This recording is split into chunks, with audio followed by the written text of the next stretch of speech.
लोग 80-90 के दशक से लेकर 2022 तक भी जिनके गाने हर एक पहाड़ी के, हर एक म्यूजिक लवर्स के प्लेलिस्ट में हमें आसानी से मिल जाते हैं कि देवभूमि उत्तराखंड में, और मैं तो ये कहूँगा कि जहाँ जहाँ हमारे पहाड़ी बसते हैं वहाँ आपके प्रशंसक भी हैं, आपके दीवाने भी हैं।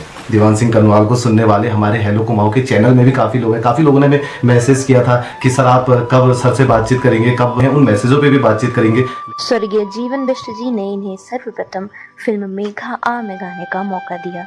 यहीं से इनकी गायकी का सफर शुरू हुआ। सर आपसे जानना चाहूंगा कि 1984 में मेघा आ जो कुमाऊं की सबसे पहली मूवी थी, तो उसके प्रोजेक्ट पे काम होता, उस वक्त आपको वहाँ पर जो है प्लेबैक सिंगर के तौर पर वहाँ पर आपको क्रूज के रूप में आपको वहाँ पर लिया गया था। 1987 में शायद वो पिक्चर रिलीज हुई थी। तो मैं अपने चाहने वालों का, सुनने वालों का धन्यवाद अदा करता हूँ कि वो लोग उनकी जो चाहत है जी, वही हमारे लिए संजोने का काम करती है, और वही पूंजी भी, वही हमारी पूंजी भी है, वही हमारी कमाई भी है। तो उनका धन्यवाद अदा करते हुए मैंने सन 84 में कुमाऊं की सबसे पहले फिल्म मेघा में प्लेबैक सिंगिंग किया था। उसका एक गाना बहुत हिट हुआ था। गाने तो उसमें बहुत सभी अच्छे थे, सभी हमारे बाबा जी ने ही लिखे थे गाने भी उसमें, बिल्कुल राजेंद्र गोरा जी ने ही लिखे थे। उसमें एक गाना सबसे अच्छा हिट हुआ था, योडाना का पारा दिखी चो न्यारा न्यारा। तो उस गीत की वानगी मैं आपके सामने पेश करता हूँ। योडाना को पारा देखी छो न्यारे न्यारा, योडाना को पारा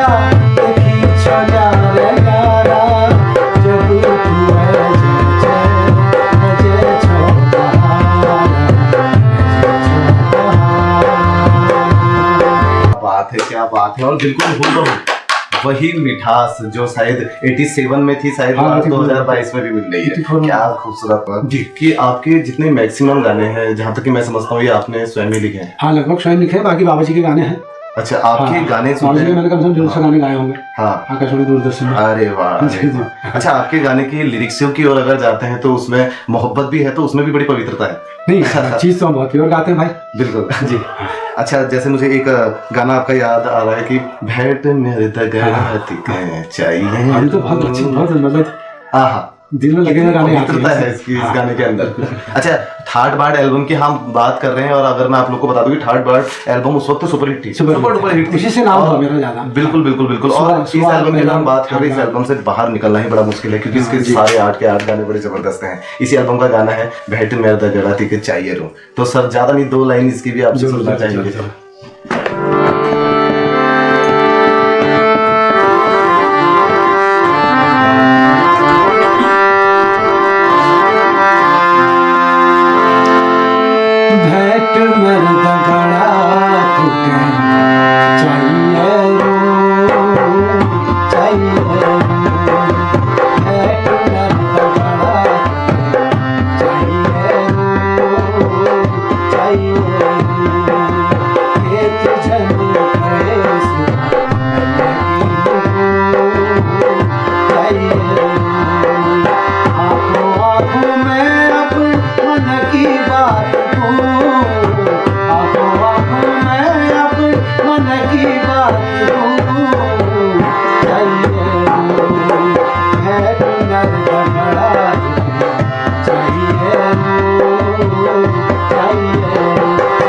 आपकी थोड़ी सी जीवनी के विषय में आते हैं। संगीत में आपने पांव रख दिए थे, संगीत की जर्नी आपकी शुरू हो चुकी थी, तो इस दौरान आपकी अगर दिनचर्या की बात करें, रोजगार की अगर हम बात करें, तो कैसे घर का दिनचर्या वगैरह चलती थी? संगीत की दिनचर्या क्या थी, सन 83 में मेरी शादी हुई जी, 84 में दिल्ली चला गया था। हाँ, और दिल्ली जाने का मेरा मकसद तो, अब रोजगार तो सभी का होता है जी, और मेरा रोजगार के साथ साथ दिल्ली में कुछ अच्छे गुणीजनों से कुछ सीखने का भी था। तो मैं दिल्ली जाते ही मोहन उप्रेती जी के ग्रुप पर्वती कला केंद्र से जुड़ गया। और देखिए, पर्वती कला केंद्र में भी शाम के 6 बजे से रिहर्सल होती थी। दिन भर 45 डिग्री धूप में मैं दुकान रसना बेचता था। उन दिनों रसना नया प्रोडक्ट निकला था। तो 45 डिग्री टेम्परेचर दिल्ली का, उसमें मैं उधर कहाँ मतलब रसना बेचता था। फिर शाम को कंपनी में हिसाब दे करके 6 बजे मैं सीधे मोहन उप्रेती जी के घर एशिया हाउस आ जाता था। तो उनसे भी मैंने बहुत सीखा मोहन उप्रेती। लेकिन इसके बाद ही आपकी आई थी एल्बम थर्ड बर्ड, और उसमें जो आपका सबसे सुपर डुपर हिट सॉन्ग जो है, अगर हम दीवान कनवाल अगर हम नाम लेते हैं तो सीधे हमारे जहन पे नाम आता है केले को अपना लिया था। अच्छा, आपसे पहले भी मैंने काफी सारे उत्तराखंड के सिंगर्स के इंटरव्यू लिए हैं, उनसे भी मैंने ये गाना गवाया है, कुछ आपसे परिचित भी हैं, तो उनने भी काफ़ी खूबसूरत वो गाना गाया था। लेकिन काफ़ी सारे लोग के मैसेज हमारे जितने भी आपके प्रशंसक हैं उन्होंने कहा था कि दीवान कनवाल जी से जब भी आप मिलेंगे तो उनसे ये गाना सबसे पहले गवाइएगा। तो इस गाने को बिना देरी करे हुए सबसे पहले सुनते हैं कि लिखूं अपना क्या कहा। कि लिखूं अपना क्या कहा, दिन रात रोज़ो तेरो गया, मन समझ जानो, मन समझ जानो,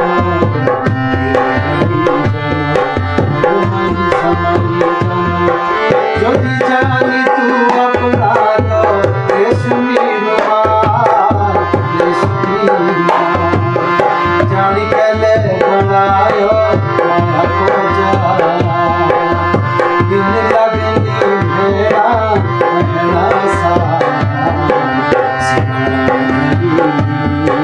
हमारी भरी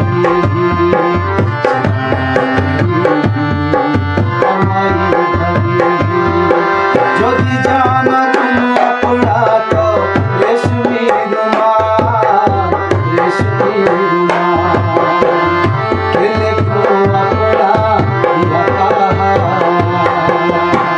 आपने दिल्ली जाने का ये किस्सा मुझे बताया कि दिल्ली में जब आप थे तब आपने ये गाना लिखा। जी हाँ। दिल्ली जाने का ये एक किस्सा आपसे जुड़ा हुआ मैं किसी इंटरव्यू में आपके जी, देखा था। हाँ, वो किस्सा बड़ा मजेदार है।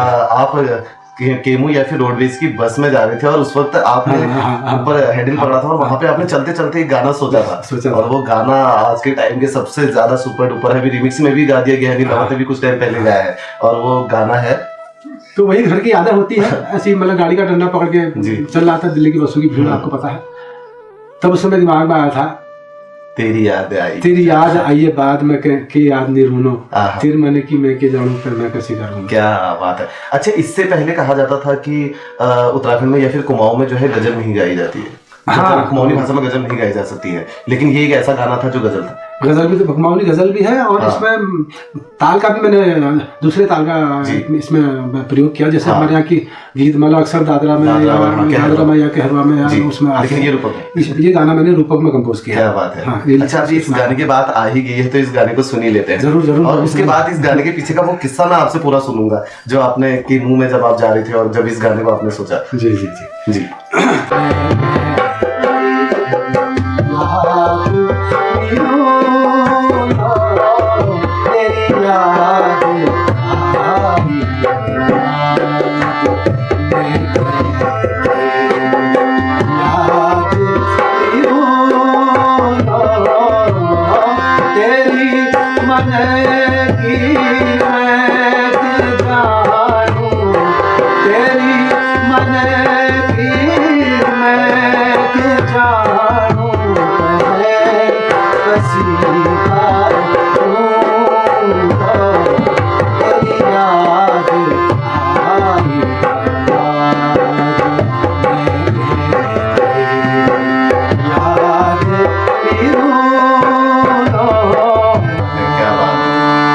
इस गाने की अगर हम लिरिक्स की बात करें तो उनसे अंदाजा लगाया जा सकता है कि दीवान सिंह कनवाल जी उस वक्त बस में किस दरिया में डूबे हुए थे।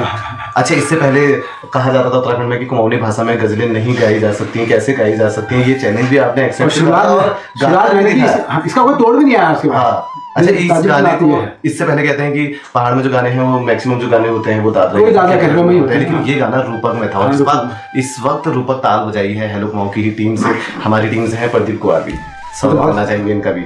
मैक्सिमम हमारी हेलो कुमाऊं की जितनी भी वीडियोस होती हैं उनमें म्यूजिक टीम से हमारी प्रदीप हैं और उनमें जो है कभी नाल पे रहते हैं तो कभी सिंथ पे रहते हैं, काफी टैलेंटेड है। कनवाल जी, आपसे जानना चाहूंगा प्रदीप की इस ढोलक के बारे में। ठीक है, सीख रहा है, सीखते सीखते सीखते पहुंचेगा जी, जैसे हमारी दाढ़ी सफेद होगी कभी। अच्छा, कनवाल जी का जब नाम मेरे जहन में आता है तो मुझे वो बचपन की आपकी वो तस्वीर याद आती है जिसमें आपकी डार्क मूंछ हुआ करती थी ब्लैक कलर की, तो अभी आपसे मुलाकात कर रहा हूँ तो अब वो सफेद हो चुकी है। लास्ट टाइम रानी के शूटिंग में भी मुलाकात करी तब भी मैं देख रहा था कि मैंने वो कनवाल जी थोड़ा उम्र का धीरे धीरे तगाजा बढ़ते जा रहा है। अच्छा कनवाल जी, आपके अल्मोड़ा के ही प्रमोद जोशी जी एक है हमारे फेसबुक पोर्टल में हमारे संग जुड़े हैं, काफ़ी सारे मैसेज उन्होंने आपसे रिलेटेड हमें किए हैं। वर्तमान में इस वक्त शायद हल्द्वानी में भी रहते हैं, तो उन्होंने मुझसे कहा है कि कनवाल जी से जब भी आप मिलेंगे तो मनीष भाई प्लीज़ एक गाना उनसे ज़रूर गवा दीजिएगा। मैं अक्सर खुद भी उस गाने को गाता हूँ, मुझे बता रहे थे तो उनने कहा है कि हिट मेरी रंगीली सुआ, इस गाने को उनसे गवा दीजिएगा। चलिए उनकी भी जी इच्छा पूरी करते हैं। हमारा काम ही वही है, जो हमारे व्यूवर्स हैं जो भी सुनना चाहेंगे वो सुनाएंगे उनको।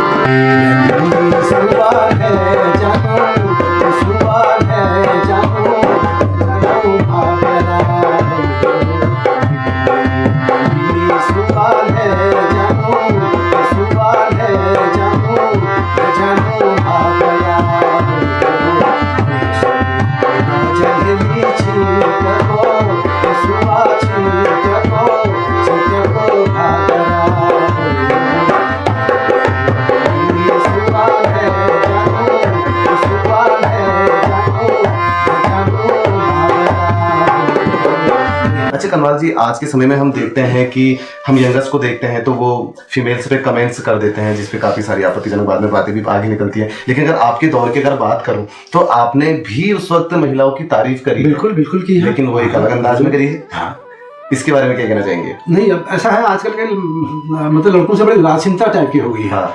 बहुत ही टनाटन जी, और मतलब ऐसे कुछ शब्दों का इस्तेमाल करते हैं मतलब जो सुनते भी नहीं बनते हैं, वो भी पता नहीं कैसे सुनते हैं। जैसे आपका एक गाना मुझे याद आ रहा है कि एक महिला की तारीफ में ही आपने कहा था आए हाय हाय लाग छे कतुब।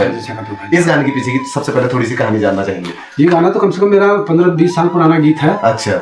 तो अब आजकल रिमिक्स का जमाना है, तो मैं भी सोचा था कोई कुछ ऐसा रिमिक्स कर, हाल ही में ये गाना आया। हाँ, हाल ही में 1 साल आया है। मैं भी कुछ रिमिक्स करूँ तो मैंने अपने पुराने गीतों को याद किया, क्योंकि नए गीतों का तो ऐसा मतलब जैसी हवा बह रही है उस हवा में तो हम नहीं बह सकते हैं। बिल्कुल। तो फिर मैंने अपने पुराने गीतों को याद करना शुरू किया। मैंने कहा ये श्रृंगार के लिए बहुत अच्छा गीत है। अच्छा। तो मैंने उसको थोड़ा सा रिमिक्स किया। हाँ। और गीत भी अच्छा लगा लोगों को, और गीत इतना ज्यादा अच्छा लगा है, मैं समझता हूँ कि जितने भी पहाड़ी म्यूजिक लवर्स हैं सभी की म्यूजिक प्लेलिस्ट में ये गाना है। हाँ, गाना होगा, होना भी चाहिए, होना भी चाहिए, और इस गाने को पूरा सम्मान मिलना चाहिए। लेकिन सबसे पहले सुनते हैं इस गाने को।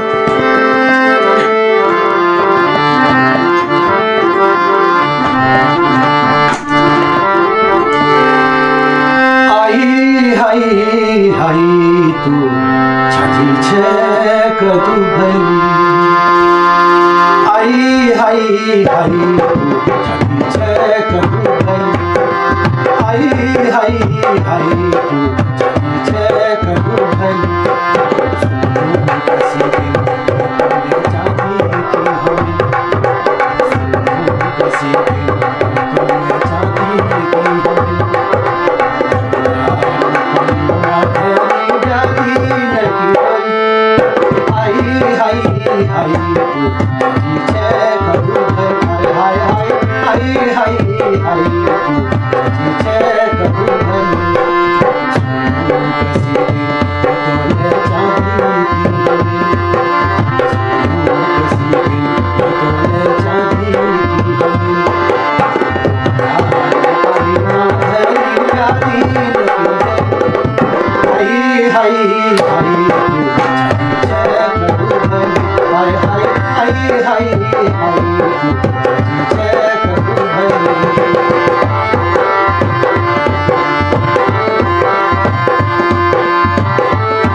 मजाल की बोझ से आप लोग कुछ कहिए फिर। और ताजुब की बात यह है जो आजकल के लड़के जो फड़फड़ाते हैं जी, इन्हीं में से मुझे मतलब बहुत लड़कों ने ये पूछा कि दादी सुनु कशी गेल क्या होता है। मैंने ताज्जुब हो गया। मतलब इतने पढ़े लिखे लोग हो तुम, कुमाऊं तुम्हारी भाषा है, कुमाऊं तुम्हारी जन्मदात्री है और तुम एक मतलब सुनु की गेल नहीं जानते। तो मैंने बताया, मैंने सुनु की गेल मतलब सबसे ज्यादा खूबसूरत, मतलब शादी के दिन की दुल्हन जैसी होती, मतलब दुल्हन होती है सुनु की गेल जैसी लगती हो। सुनु कशी गेल बिल्कुल बिल्कुल। नौ तोले चांदी की हमेली हमारे वहाँ चलती है, पहनती है। बिल्कुल ये है इसका मतलब। बिल्कुल ब्याह दिन की डोली, शादी एक ही बार होती, डोली एक ही बार सजती, फिर ऐसी डोली आप चाहे आप 10 शादियां कर लो मगर वैसी डोली नहीं सजेगी। ये सब कुछ दर्शाता है कि दीवान कनवाल जी ना केवल गायक है बल्कि उनके अंदर एक कवि भी है, और एक मैं तो ऐसे कवि को एक महान कवि कहूंगा। दीवान कनवाल जी ने कहा कि आज जो हवा चल रही है मैं इन लहरों पे नहीं बहूंगा। अच्छा, एक मुझे किस्सा याद आ रहा है अपने एपिसोड का, शिरोमणि पंजी का मैंने एक एपिसोड लिया था, 28 एपिसोड शायद हमारा वो था। तो उन्होंने कहा था कि मनीष जी मुझे कहीं ना कहीं लगता है कि आज की जो हमारी उत्तराखंड म्यूजिक इंडस्ट्री जो गाने लॉन्च कर रही है ये कहीं ना कहीं अपनी जेबों की जरूरत के लिए या फिर बाजार की जेबों की जरूरत के लिए बनाए जा रहे हैं। क्या कहना चाहेंगे आप इसके लिए? इसमें आप अतिशयोक्ति तो नहीं है, दोनों चीज के लिए बनाई जा रही है और बनाई जानी भी चाहिए, क्योंकि जो आदमी पैसा खर्च कर रहा था उसका पैसा भी रिटर्न आना चाहिए। जो लोग सुनना चाहते हैं उनकी भी इच्छा पूरी होनी चाहिए। ना श्रोता भले ही हर सिंगर के अलग अलग हो, मगर मैं इतना जरूर कहूंगा कि आजकल जो कुछ लड़के बहुत अच्छा गा रहे हैं, जैसे कैलाश कुमार है, तीन चार लड़के जो हैं ये बहुत अच्छा गा रहे हैं, उनके लिरिक्स में भी अच्छी जान है। मतलब मैं समझता हूँ ये लोग समझ गए हैं। आप डीजे नंबर बनाइए लेकिन उसमें जो मिठास है हमारी जो संस्कृति है इसको भी पूरा सम्मान होना चाहिए, पूरा चेहरा मोहरा बनना चाहिए ना, उसके हाथ भी बने, नाक भी बने, मुंह भी बने, पैर भी बने, सब कुछ बने। जैसे आप लोग अपने हाथों से चलते हो, आप तो लंगड़ा बना देते हैं ना उसको, कहीं पर हाथ काट देंगे, कहीं पर नाक काट देंगे, कहीं पर पैर काट देंगे, तो फिर चलता नहीं। आप जनता को जैसा दोगे, जनता मतलब एक बात है उसको रिसीव करेगी, पसंद आएगा तो आगे चलेगा, नहीं आएगा तो आप। अच्छा, 80 और 90 के दशक के अगर मैं सिंगर्स की अगर बात करूं तो उनने देवभूमि की संस्कृति को लेकर खासा काम किया था। आज हम देखते हैं आज के सिंगर्स, कुछ सिंगर्स हैं जो झोड़े वगैरह भी गा रहे हैं, वगैरह भी गा रहे हैं, लेकिन मैक्सिमम सिर्फ डीजे नंबर ही गा रहे हैं, शादी विवाह के लिए ही गा रहे हैं। तो आपका एक झोड़ा मुझे इस वक्त याद आ रहा है जो बहुत ज्यादा प्रचलित है, और वो झोड़ा है माधुरी तेरी बात करी वैसी। तो मैं चाहूंगा ये कहानी है, मैं भिक्या प्रोग्राम में गया था जी, तो वहां मैंने इसकी एक लाइन सुनी, मधुली तेरो बाखड़ी भैंसी हम बेची क्यों। अच्छा, अब मैंने कहा इसकी दूसरी लाइन कैसे पूरी करो। अब थोड़ा कवि मन तो है ही, बन जाती है पीछे को लाइन है। तो इसकी फिर जो दूसरी लाइन है, मधुली तेरो बाखड़ी भैंसी झम बेचिए क्यों, काठे की ठेकी में दे जमायो ठेकी में लागो चुराओ। क्या बात। तो ये लाइन भी यहाँ की बनी, फिर इसमें अंतरा जुड़ी गई, तो ये बनते बनते झोड़ा बहुत अच्छा खूबसूरत बन गया। क्या बात है। आइए सुनते हैं सबसे पहले इस झोड़े को।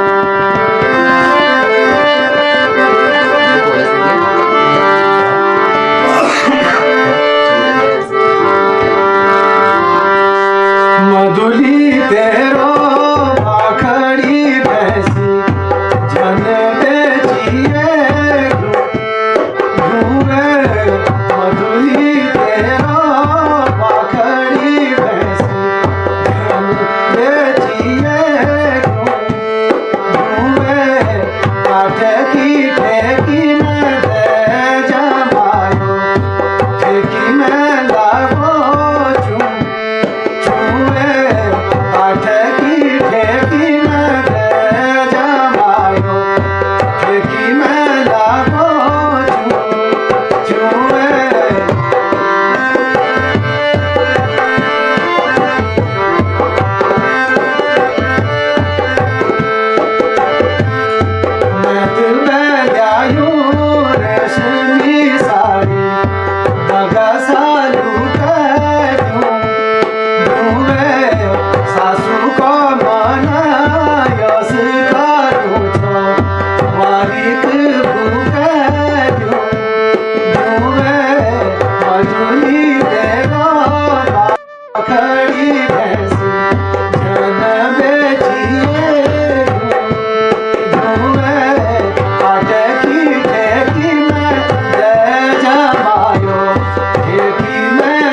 वो भी बड़ी खूबसूरत है। हाँ, दीवान कनवाल जी इतने सारे रोमांटिक गाने गा रहे थे, इतने प्रेम के गाने गा रहे थे, लेकिन अचानक ये गाना कैसे आया कि वो दाजू मेरी घरवारी से गए?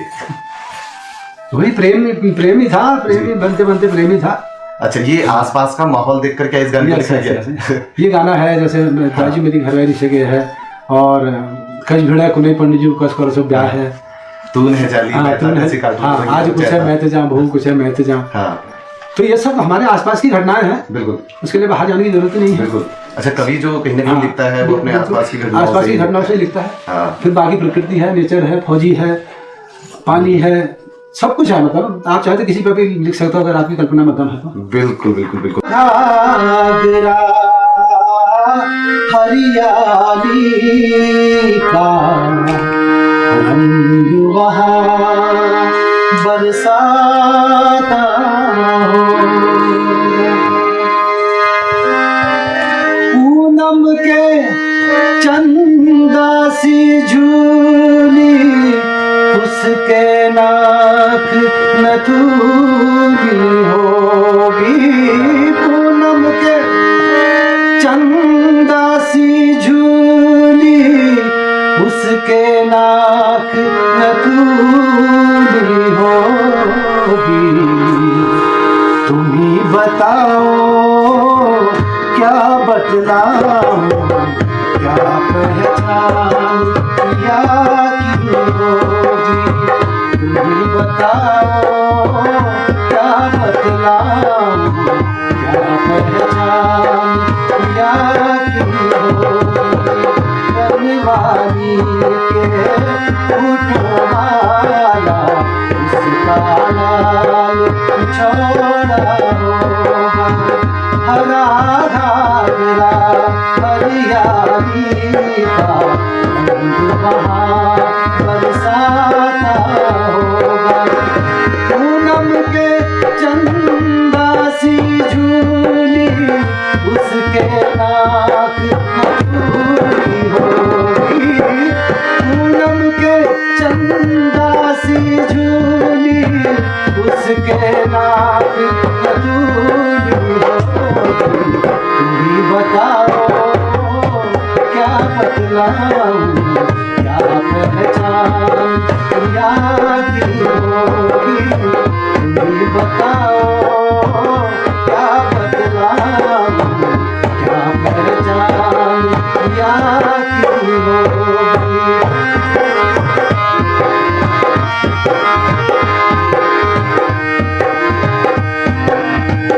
गंगलोड़े पर बैठ नदी तट गीत सलोना गाती होगी, गंगलोड़े पर बैठ नदी तट गीत सलोना गाती होगी।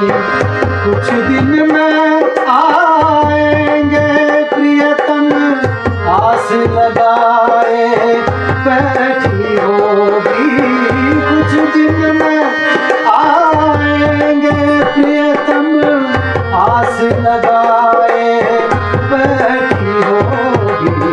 तुम ही बताओ क्या बतलाऊं, क्या पहचान या की होगी। तुम ही बताओ क्या बतलाऊं, क्या पहचान या की होगी, या की होगी, क्या खूबसूरत लाइन है इसकी कि क्या पहचान पिया की होगी। वैसे ये गाना अभी रिकॉर्ड हो चुका है, रिलीज होने वाला है, कुछ प्लेटफॉर्म में सर ने भी ये गाना गा दिया है। और अब तो सर आपने जिस अंदाज से इस गाने को सुनाया तो और भी उत्सुकता हो रही है कि कब ये स्टूडियो से निकलेगा और कब हम इस गाने को सुनेंगे। मैं लोगों की मतलब रिकमेंडेशन ले रहा हूँ उसमें जी, जो लोगों को पसंद आएगा। बहुत खूबसूरत, बहुत खूबसूरत। और आपकी आवाज को तो चाहने वाले ही इतने ज्यादा हैं कि जैसे लोग को पता चलेगा कि दीवान करवाल जी का एक गाना है तो हम लोग तो सीधे यूट्यूब पे सर्च करते हैं और उसे सुनने के लिए बैठ जाते हैं। अच्छा सर, आपसे जानना चाहूंगा कि उत्तराखंड म्यूजिक इंडस्ट्री में एक अच्छा खासा मुकाम आपने हासिल किया है और मैं समझता हूँ कि आज लाखों की तादाद में आपके फैंस हैं, तो अपनी म्यूजिक की जर्नी को आप कैसे देखते हैं? म्यूजिक की जर्नी को मैं बहुत ईमानदारी से देखता हूँ जी, और मैंने 6 से लेकर इंटर तक रामजी इंटर कॉलेज से पढ़ाई की। हाँ। और उसी दौरान मतलब मेरा ऐसे गुणी जन से संपर्क हुआ, जैसे बोरा जी हो गए, बाबा जी हो गए, डॉक्टर देव सिंह पोखरिया हो गए, डॉक्टर दीवा भट्ट हो गई, और जुगल किशोर पेटसाली हो गए। ऐसे कई मतलब गुणी जनों से मेरा संपर्क हुआ। मतलब यही बस यहीं पर मेरे नसीब ने कहिए, भाग्य ने कहिए, करवट बदली कि फिर मैं उसके बाद फिर उसके बाद आगे ही बढ़ता गया। क्या बात है। हाँ, मैंने मतलब मेरे कोई परमानेंट ऐसे गुरु नहीं है जिनसे मैंने सीखा हो, मगर मेरे कई गुरु हैं जिनसे मैंने कई चीजें सीखी। मतलब जो आदमी जिस क्लेवर के थे, जैसे चरण पांडे जी हो गए, हाँ। हमने उनसे रामदा की राग रागिनियाँ सीखी, तब हम दशरथ का रोल आज यहाँ कर पाते हैं। तो ऐसे कई गुरु हैं मेरे। अच्छा, इतने लोग गुणी लोग के आप संगत में रहे, तब जाके कहीं उत्तराखंड म्यूजिक इंडस्ट्री को एक बहुत बड़ा नाम मिल पाया, और नाम था दीवान सिंह कनवाल जी। आपने कहा कि आज कंपटीशन बहुत ज्यादा है, लेकिन मैं समझता हूँ कि आज से ज्यादा कंपटीशन शायद उस दौर में रहा होगा। आज शायद आसान है। हाँ, आज तो आसान है, बहुत आसान। आज तो टेक्निकली बहुत आसान हो गया। उस दौर के अगर कोई ऐसा कोई किस्सा अगर आप हमें शेयर करना चाहें। मुझे बहुत किस्सा याद आता है। मतलब उस किस्से ने तो मतलब मेरी जिंदगी में एक बहुत बड़ा बदलाव लाया जी। मैं मेघा की रिकॉर्डिंग कर रहा था लखनऊ में, लखनऊ स्टूडियो में मेघा की रिकॉर्डिंग 1984 में। तो उस समय ये टेक्निकली रिकॉर्डिंग कम होती थी, सामने सब इंस्ट्रूमेंट वाले बैठते थे, सिंगर गा रहा होता था।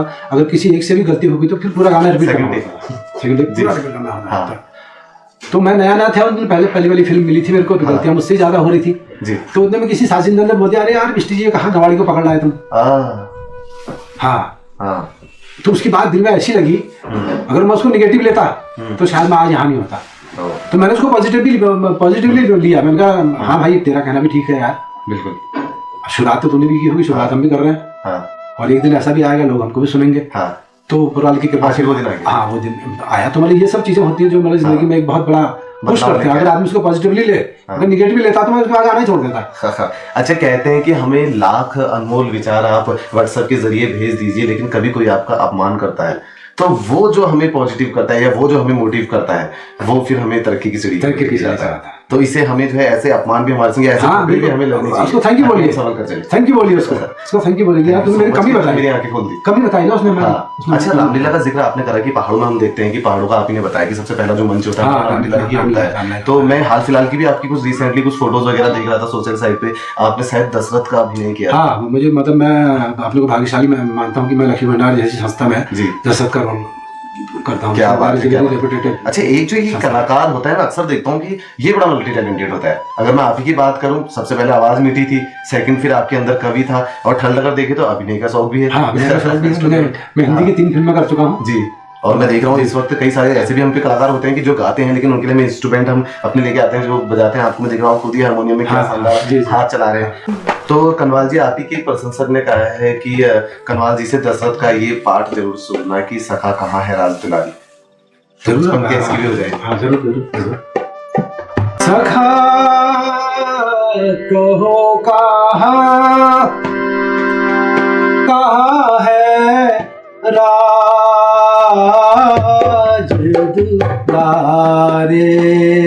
दुलारे सखा कहो कहाँ है राज दुलारे, कहाँ है राज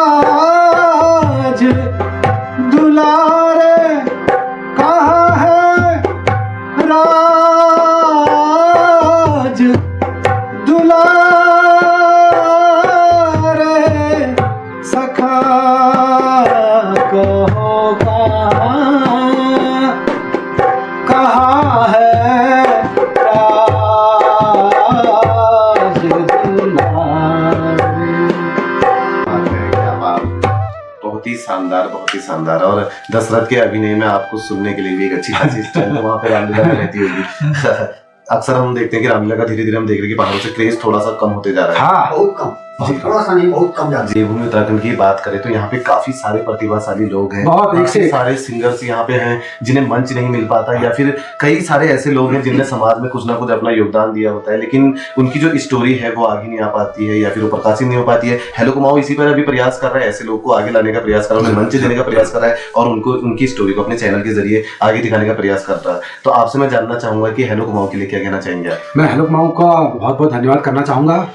मतलब आज मिले तो आज हम बहुत देर में हैं, मगर मेरी बहुत इच्छा थी आपसे मिलने की। अरे धन्यवाद सर। इच्छा मेरी भी थी, मगर वो ऐसा होता है ना शगुन क्या कहते हैं वो जो होता है, मतलब वक्त का बनाया मुहूर्त जो होता है जी, वो आज था। वो अपने टाइम पे आज ही होगा मुहूर्त, तो आज मिल गए। बहुत बहुत धन्यवाद मैं आप लोगों को करता हूँ कि आप लोग नई नई प्रतिभाओं को मौका दे रहे हैं, मंच दे रहे हैं, उनको अपने मन की बात कहने का मौका दे रहे हैं, ताकि जनता भी समझे। अगर जनता में कोई ना कोई तो उनका चाहने वाला होगा ही होगा। बिल्कुल बिल्कुल। जैसे आज नए लड़के हल्द्वानी से, हल्द्वानी टोलिया जी हमारे बहुत अच्छा काम कर रहे हैं, मतलब एक से एक नगीना उन्होंने बाहर निकाला जी ना। तो टोलिया जी को सारे कलाकार धन्यवाद देते हैं, पितामह मानते हैं। दूसरा, कलाकारों की सबसे बड़ी प्रॉब्लम होती है फाइनेंशियल प्रॉब्लम। बिल्कुल। अब ऐसा अगर आप अपना गीत निकालना चाहते हो तो उसके लिए कोई फाइनेंसर चाहिए, और आप खुद में इतने समर्थ नहीं होते हो कि आप अपना फाइनेंस। और सबसे बड़ी बात यह है कि उसकी वसूली कैसे होगी। मुख्यतः ये है ना, हम जो पब्लिक को देंगे उससे हमारी वसूली भी तो होना चाहिए ताकि हम अगला काम कर सकें। तो ये बहुत बड़ी समस्या है। इसके लिए अगर सरकार अगर कुछ कलाकारों की मदद करे या ऐसे मतलब पुरस्कार चलाए, पुराने जो गुणीजन हैं उनको पुरस्कार दे, उनको देख के नई पीढ़ी आगे बढ़े कि भाई देखो, अगर इस पुराने आदमी ने पैसा नहीं कमाया तो मान सम्मान तो कमाया। सरकार ने इसको तवज्जो दी और उनको नगद इनाम देके भी पुरस्कृत किया जा सकता है, या उनके नाम पुरस्कार भी चलाया जा सकता है। और मुझे तो लगता है कनवाल जी, कहीं ना कहीं अगर हम छोटे छोटे अगर हमारे जो रंगारंग कार्यक्रम होते हैं वहाँ पे अगर हम स्टार नाइट रखते हैं तो साथ साथ अपने स्थानीय कलाकारों बिल्कुल बहुत जरूरी है, बहुत मस्त, बहुत जरूरी है। और फाइनेंशियली भी हम उन्हें थोड़ा सा एक सम्मानजनक करना चाहिए। लाखों की तादाद में आपके फैन है, उनकी भी दिली इच्छा थी कि वो आपको हमारे चैनल के जरिए देखिए, कहीं ना कहीं ये भी आज संभव हो पाया। मैं सबको धन्यवाद टीम की ओर से मैं आपको ढेर सारी शुभकामनाएं देता हूँ और प्रार्थना करता हूँ भगवान से कि भगवान आपको हमेशा स्वस्थ और सकुशल रखे, ऐसे ही आपके गाने हमारे बीच आते रहे। तो साथ